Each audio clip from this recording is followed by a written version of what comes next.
আজকে আমরা বাংলা ফন্টের সমস্যা নিয়ে আলোচনা করব। আমরা অবজেক্ট ইংলিশ থেকে বাংলা সিলেক্ট করে দিলাম, তারপর টাইপ টুলে ক্লিক করে আমরা আমাদের ক্যানভাসে একটা ক্লিক করলাম। এখন যদি এখানে বাংলা লেখার চেষ্টা করি, এই লেখাটা দেখা যাচ্ছে না, আমাদের কালারটা ব্ল্যাক আছে, আমরা হোয়াইট করে দিব। এখানে আমি লিখছি আমার সোনার বাংলা। দেখেন লেখাটা কিন্তু ভেঙে গেছে। আমি আরো একটা কথা লিখছি,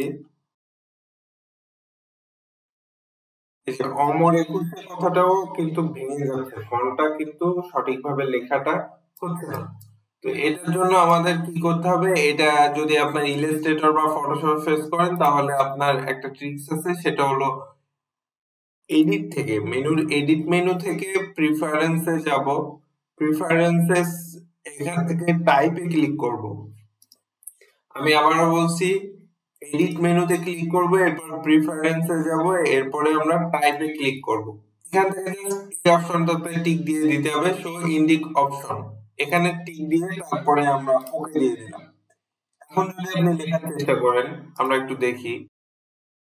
আচ্ছা, এখানে লেখাটা কালো আসতেছে কারণ আমাদের কালারটা ব্ল্যাক দেওয়া। আমি এখানে টাইপ করছি যে অমর একুশে। এই যে দেখেন, এখন কিন্তু লেখাটা একদম ঠিক হয়ে গেছে। আমি আবারও লিখছি, আমার সোনার বাংলা কথাটা আমি লিখছি।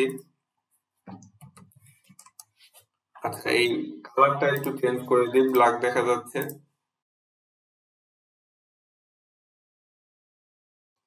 দেখেন এখন আমাদের লেখাটা কিন্তু একদম 100% ওকে।